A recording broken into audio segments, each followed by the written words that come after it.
नमस्कार दोस्तों, स्वागत है आपका बिसु ट्रेडर ट्रेडिंग की दुनिया में। जैसा कि मेरी एक सीरीज चली है जिसके अंदर मैं फॉरेक्स को बेसिक से एडवांस तक सिखाने की कोशिश कर रहा हूं, जिसमें आज मेरी वीडियो है जिसमें मैं आज आपको बताऊंगा फॉरेक्स बेसिक, जिसमें हम फॉरेक्स फॉरेक्स के अंदर lots, margin, long position, short position सब जानेंगे। जिसके शुरुआत करते हैं। चलिए, सबसे पहले बताते हैं बेसिक ऑफ फॉरेक्स। फॉरेक्स में बेसिक क्या होता है?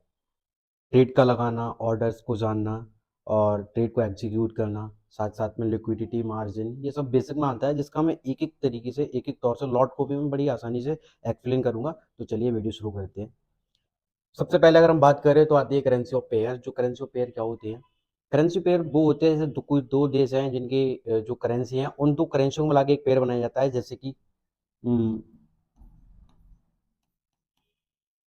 यूरो यूएसडी, यहाँ पे दो करेंसी उठा के एक पेयर बनाया जाता है, एक यूरो और एक यूएसडी। ये होता है करेंसी पेयर। ऐसे ही बहुत ही करेंसी पेयर होते हैं मार्केट के अंदर, जैसे जीबीपी यूएसडी, जीबीपी यूएसडी और यूएसडी जेपीवाई, और भी बहुत सारे करेंसी पेयर मार्केट में होते हैं जिनमें हम ट्रेड कर सकते हैं और अच्छे से प्रॉफिट कर सकते हैं। तो चलिए अगली, तो अगला टॉपिक है हमारा बिड एंड आस्क प्राइस। ये बिड और आस्क प्राइस होता क्या है? तो सपोज हम एक उदाहरण लेते हैं। जैसे हमारी यूरो यूएसडी है, यूरो यूएसडी है जो अभी चल रही है, करेंट प्राइस 1.2000, इतने पर हमारी चल रही है। लेकिन यहाँ पे जो बिड और आस्क प्राइस क्या होता है वो समझो। ये तो हमारी मैन है, वो है। अब हमारी यहीं के बराबर में एक और चल रही होगी। आपने कभी कोई इंटरफेस पे देखा होगा, MT5 या कहीं पे भी जहाँ ट्रेडिंग टूल्स होते हैं, वहाँ पे आपने देखा होगा दो संख्या चल रही होती है, एक इधर चल रही होती है, एक इधर चल रही होती है, बस थोड़ा सा डिफरेंट होता है उसके अंदर। यहाँ पे सपोज दैट यहाँ पे चल रही 1.2005, है ना? तो इसमें बिड और आस्क प्राइस कौन सा है? अब इसमें जो पहला है ये तो हो गया बिड यानी कि मेजर, और ये जो सेकंड है ये हो गया माइनर यानी कि आस्क। ये हो गया बिड प्राइस और ये हो गया आस्क प्राइस। तो ये होता है बिड और आस्क प्राइस। चलिए नेक्स्ट टॉपिक पर, स्प्रेड। स्प्रेड बेसिकली क्या होता है? जैसे कि मैंने अभी समझाया था, बस यहाँ पर थोड़ा सा ही अंतर है कि अभी हमने संख्याओं के लास्ट संख्या के इधर उधर को गिना। सेम इधर की बिड थी और इधर की आस्क थी, और ऐसे ही सेम होता है स्प्रेड के अंदर। जैसे यूरो यूएसडी है, यूरो यूएसडी जो है अभी चल रही है 1.2000, है ना? यहीं पे सपोज जो ये जो बिड प्राइस है वो चल रही है, बिड है, ये वाली बिड है, और यहाँ पे जो आस्क प्राइस चल रही है वो 1.2005, ये हमारी आस्क प्राइस है। अब इसमें हमारा स्प्रेड क्या है? स्प्रेड हमारी ये वाली संख्या होती है। हमारा जो स्प्रेड है इस संख्या और इस संख्या में कितनी दूरी है? 5 की। यानी कि हमारा जो स्प्रेड है, यानी कि जो चार्ज है, हम जो ट्रेड प्लेस करेंगे उसमें जो चार्ज लगेगा वो कितना लगेगा? मात्र 5 सेंट का, है ना? तो ये होता है स्प्रेड। हम बात करें पिप्स की। पिप्स क्या होती है बेसिकली, है ना? पिप्स भी यही होती है, जो स्प्रेड होता है वही पिप्स होती है, लेकिन बस इसे काउंट और दूसरे तरीके से किया जाता है। जैसे कि यूरो यूएसडी,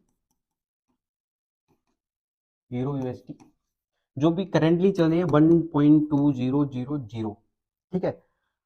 अब सपोज करो कि अब जो यूरो यूएसडी है वो थोड़ी बढ़ गई। कितनी बढ़ी? 1.2006। अब जो हमारी 6 संख्या बढ़ी, यानी टोटल हमारी 6 पिप्स ऊपर बढ़ गई। 6 पिप्स ऊपर बढ़ गई, ये होती है पिप्स। यानी ये संख्या के लास्ट के जो वर्ड होते हैं ना, ये हमारी पिप्स को दर्शाते हैं। इनसे ही हम पिप्स को काउंट करते हैं। मान लो अभी 1.000 पर चल रही है, अगर हम यहाँ पे मान लो 1.2011 हो जाती तो हमारी जो यूएसडी है वो 11 पिप्स ऊपर बढ़ जाती। ऐसे ही गोल्ड में मान लो, सपोज दैट गोल्ड है जो अभी चल रहा है कि 2726 पे चल रहा है, 2726 पे चल रहा है। अगर वो यहीं पे 2725 हो जाता है, यानी कि हमारी एक पिप कम गई। ये होता है पिप्स का। और अब हम चलते हैं नेक्स्ट टॉपिक पर, जिसमें हम जानेंगे लीवरेज। लीवरेज क्या होता है? मैंने आपको बहुत पहले ही बताया लीवरेज क्या होता है। लीवरेज होता है, हम हमारे पास मात्र $100 है, हमें जो ट्रेड करने के लिए वॉल्यूम चाहिए, वो लगता है $100 से हमें परचेस करनी है $1000 का।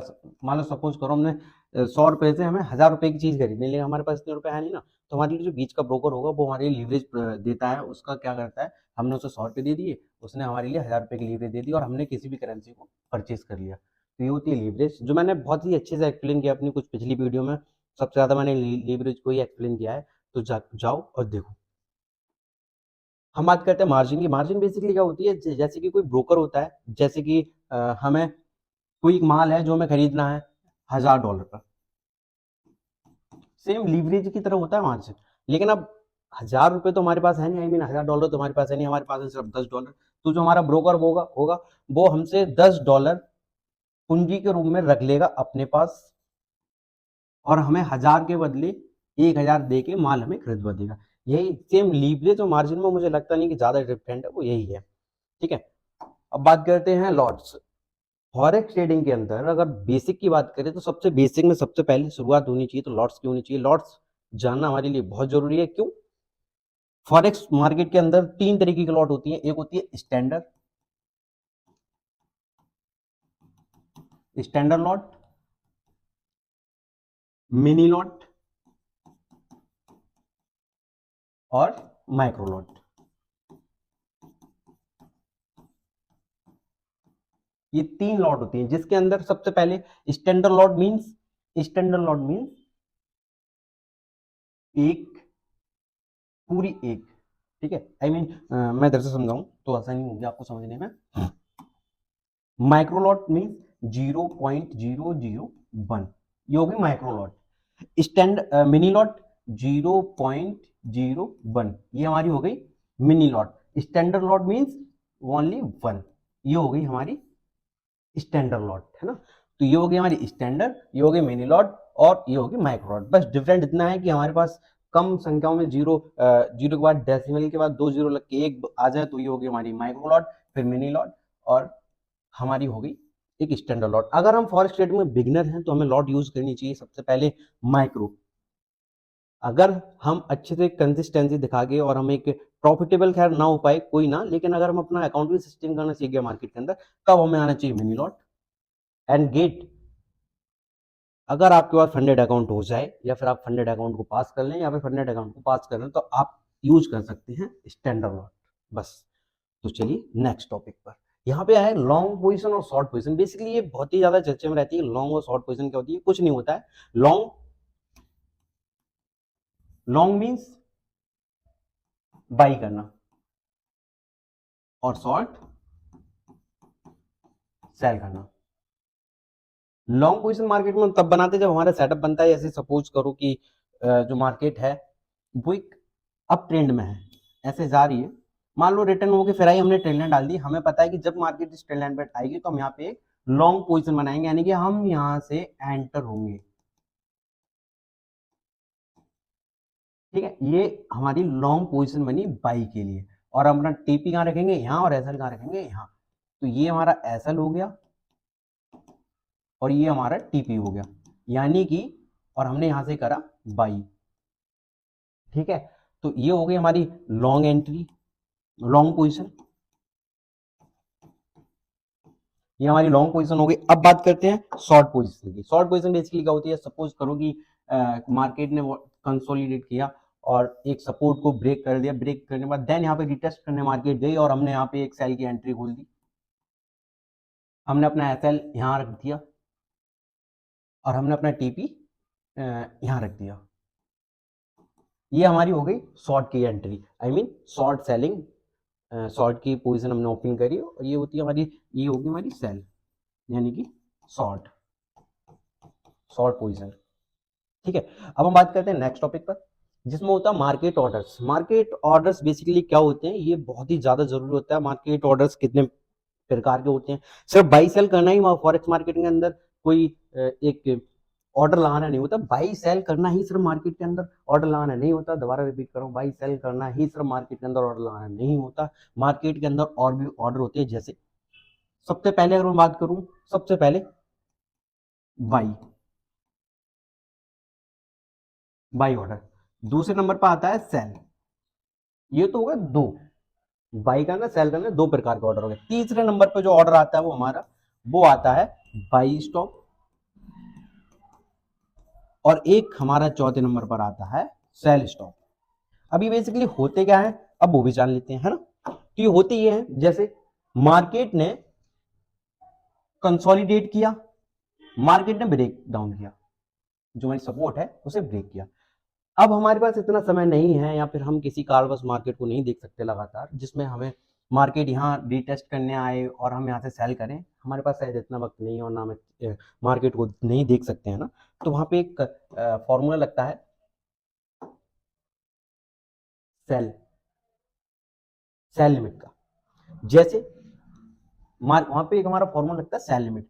जो हमारा ऑर्डर होता है, ऑर्डर 4 प्रकार का होता है जो मैंने आपको बताया। अब वहां पे यहाँ पे हमारा जो एक फॉर्मूला लगेगा वो सेल लिमिट का लगेगा। जैसे ही हमने मार्केट को यहाँ पे देख लिया उसने अच्छे वॉल्यूम के साथ ब्रेक डाउन किया है, मार्केट यहाँ है तो हम यहाँ से सेल करें, तो हम क्या करेंगे, यहाँ से सेल लिमिट ऑर्डर डाल देंगे। जैसे ही मार्केट यहाँ आएगी तो वो ऑर्डर ऑटोमेटिकली पिक हो जाएगा सेल साइड, और देन जो आपने सेट किया होगा वो होगा। ठीक।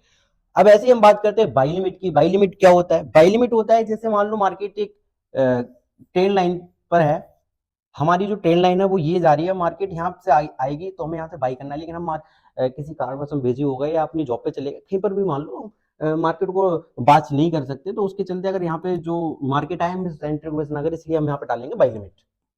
बाई लिमिट मार्केट जैसे यहां पर आएगी देन आपका बाई लिमिट ऑर्डर उठेगा और आपका जो आपने अपना सेटअप लगाया होगा, यहाँ सेल यहाँ टीपी, वो ऑटोमेटिकली हो जाएगा, है ना। कितने अच्छे अच्छे फीचर हैं मार्केट के अंदर ऑर्डर्स को लेके। It's a very most important for a forex trader. Then next topic पर चलते हैं। वैसे ना कुछ टॉपिक इसमें रह गए, एक रह गया बाई एंड सेल। ये तो आपको आता ही है, मार्केट अगर ऊपर जाए यहाँ से ब्रेकआउट दी, यहाँ से बाई कर लो, ये हो गया बाई ऑर्डर। एंड देन यहाँ से मार्केट कंसोलिडेट करके यहाँ पे सेल करे, यहाँ रीसेट आया, अगर हम मार्केट को देख रहे हैं तो यहाँ से हम कर सकते हैं सेल, बस सिंपल। ये तो बाई बाई सेल तो और कोई कर लेता है, लेकिन जो मैन है वो बाई लिमिट और सेल लिमिट को कोई नहीं जानता, वो मैंने आपको एक्सप्लेन किया। अब बात करते हैं, जो मैं अभी बोले जा रहा हूँ एक चीज की, सेटअप जैसा आपका सेटअप हो, जैसे यहाँ से मार्केट आई, यहाँ से हमने सेल कर दी, है ना, यहाँ से हमने सेल कर दी, तो अपने सेटअप के हिसाब से जो होगा आपको वो होगा, है ना। वो बेसिकली होता क्या है, अब उसके बारे में थोड़ी चर्चा कर लेते हैं। वो क्या होता है उसे भी जान लेते हैं। देखो, जैसे मार्केट एक ट्रेंड लाइन पर चल रही है, ठीक है, मार्केट ने यहाँ पे से जो ट्रेंड लाइन है से सपोर्ट बहुत अच्छे से रेस्पेक्ट दे रही है, मार्केट यहाँ पर आई, देन हमने यहाँ से बाई का पोजीशन, जो बाई की पोजीशन है, बाई की जो पोजीशन हमने बना ली। अब एसएल क्या होता है, मान लो हमें लगता है कि मार्केट यहाँ से नीचे नहीं जाएगी बल्कि यहीं से ऊपर जाएगी, लेकिन फिर भी अगर मान लो मार्केट यहाँ से नीचे चली जाएगी तो हमारे लिए ज्यादा लॉस हो जाएगा ना, उसके लिए हम यूज करते हैं stop loss. Stop loss use करते हैं ताकि मार्केट अगर यहाँ से नीचे जाए तो यहाँ पे हमारा जो भी लॉस हो रहा हो या जो भी हमारे लिए पोर्टफोलियो में जो भी हमारे लिए रेड अंक दिख रहा हो वो ऑटोमेटिक क्लोज हो जाए, और यहाँ से नीचे मार्केट कितनी भी चली जाए हमें उसका लॉस ना हो, बस यहीं पे हमारा लॉस ऑटोमेटिक कट जाए। इसलिए हमारा यूज होता है एसएल, सॉरी यहाँ पे इसलिए हमारा होता है एसएल यूज।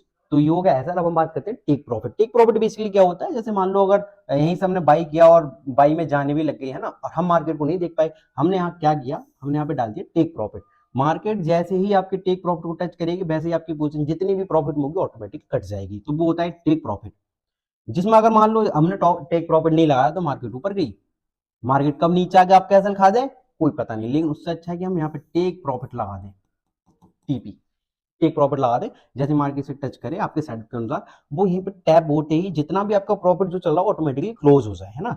ऐसा भी नहीं है कि मार्केट यहाँ से सीधी ऊपर जाएगी, नहीं ना, मार्केट कभी ना कभी तो पुल बैक लेगी, और शायद पता ना हो पुल बैक कितना बड़ा हो और यहाँ तक आपको जो ऐसा भूख आ जाए। इसलिए एसएल भी लगाना जरूरी है, इसलिए टीपी भी लगाना जरूरी है। टीपी और एसएल अगर मैं आसान शब्दों में कहूँ वो होते हैं जहाँ आपका लॉस रोका जा सकता है और आपका प्रॉफिट एक लिमिट के अंदर रखा जा सकता है, मार्केट के पुल बैक में कहीं आपका प्रॉफिट लॉस में ना जाए। न्यूज मार्केट के अंदर बेसिकली बहुत एक ट्रेंडिंग में चलती है न्यूज, जिसके अंदर हम बात करते हैं पीएमआई, सीपीआई, और बहुत सारी ऐसी न्यूज होती है जैसे कि सीपीआई जो मार्केट को हिला देती है, पूरा मार्केट को वॉलेटाइल कर देती है। जैसे कि मान लो अगर कंसोलिडेट ऐसे हो रहा है, जिधर साइड लिक्विडिटी होगी, लिक्विडिटी, तो मार्केट सीपीआई में क्या होता है, मार्केट लिक्विडिटी लेके सब लिक्विडिटी निकाल देता है। बेसिकली अगर मैं इस पर एक डीप वीडियो बनाऊंगा जिसके अंदर मैं आपको बताऊंगा न्यूज क्या होती है मार्केट के अंदर, इस पर हम ट्रेड कैसे कर सकते हैं। न्यूज काफी प्रकार की होती है मार्केट के अंदर, और ये हमें सीखनी बहुत ज़रूरी है। जिसे हम फंडामेंटल एनालिसिस भी कहते हैं। फंडामेंटल एनालिसिस यानी कि फॉरेक्स के अंदर कब कहाँ की न्यूज़ आ रही है, कैसी आ रही है, किसी देश पर कैसे अटैक हो रहा है, उसके चलते भी मार्केट बहुत वॉलेटाइल होती है। तो उसके लिए भी एक हम कह सकते हैं न्यूज़ हमें जानना बहुत ज़रूरी है। अब हम बात करें लीवरेज, मैंने लीवरेज आपको बहुत बार सिखाया है, पिछली वीडियो में सिखाया है। अगर आपने नहीं देखी तो मैंने डीपली वीडियो बनाई है, आप उन्हें जाके देख सकते हैं। लेकिन फिर मैं बता देता हूँ लीवरेज, सॉरी लीवरेज नहीं, लिक्विडिटी हमारा टॉपिक है। लिक्विडिटी, लिक्विडिटी बेसिकली क्या होता है? लिक्विडिटी अभी एसएमजी और आईटीसी के अंदर बहुत चल रही है, बहुत ही ज़्यादा। अब जैसे एक लिक्विडिटी क्या होती है, जैसे मान लो मार्केट एक सपोर्ट लाइन पे जा रही है, सॉरी ट्रेंड लाइन पे जा रही है, यहाँ पे यहाँ लिक्विडिटी, यहाँ लिक्विडिटी, यहाँ लिक्विडिटी है ना, मार्केट इसे हंट करेगी, ये लिक्विडिटी होती है। और लिक्विडिटी बेसिकली क्या होती है कि अगर मार्केट, सबसे पहली बात तो ये है कि ये दुनिया की नंबर 1 मार्केट है जिसके अंदर डेली की जो वॉल्यूम, ट्रेड वॉल्यूम वो $6 ट्रिलियन है। दुनिया की सबसे बड़ी मार्केट फॉरेक्स मार्केट है जिसके अंदर 6 ट्रिलियन का daily volume up and down होता है। तो उसी के चलते मार्केट के अंदर सबसे ज़्यादा लिक्विडिटी मार्केट के अंदर अवेलेबल रहती है। मैं इस पर भी एक स्पेसिफिक वीडियो बनाऊंगा जिसमें मैं आपको बताऊंगा लिक्विडिटी क्या होती है, बेसिक टू एडवांस। लिक्विडिटी का भी एक अलग ही कोर्स चलाएंगे जिसके अंदर मैं आपको पूरा बताऊंगा। अब बात करें फॉरेक्स बेसिक के अंदर, जो सबसे ज़्यादा इंपॉर्टेंट है वो क्या है? वो सबसे ज़्यादा इंपॉर्टेंट है वो यही है, लॉट साइज को जानना, लॉन्ग एंड शॉर्ट पोजीशन को जानना, और साथ ही साथ में लिक्विडिटी और मार्जिन को भी जानना बहुत ही जरूरी है। इन सब चीज से बनती है पूरी फॉरेक्स मार्केट। इन सबको जानने के बाद आपकी फॉरेक्स मार्केट के अंदर एज ए ट्रेडर की शुरुआत होती है। तो हमारी वीडियो आज यहीं तक, मिलते हैं अगली वीडियो में।